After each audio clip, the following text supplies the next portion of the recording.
In this video, I'll show you how to connect a domain to Wix. First, sign into your Wix account and select the website you want to connect to a domain. Next, go to Settings and click Domains. This is where you can manage your website's domain connections. After that, click Connect a Domain. If you already own a domain from a provider such as GoDaddy, Namecheap, or another registrar, select the option to connect an existing domain. Now, enter your domain name and follow the connection steps provided by Wix.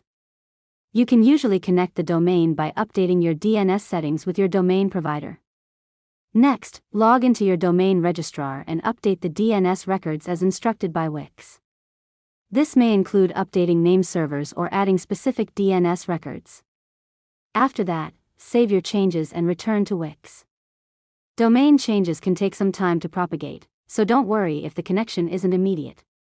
Once Wix verifies the connection, select the domain you want to use as your primary domain and save your settings. Finally, visit your website using the new domain to confirm that everything is working correctly. And that's it. You've successfully learned how to connect a domain to Wix. If you found this tutorial helpful, make sure to subscribe to LearnModelab for more tutorials.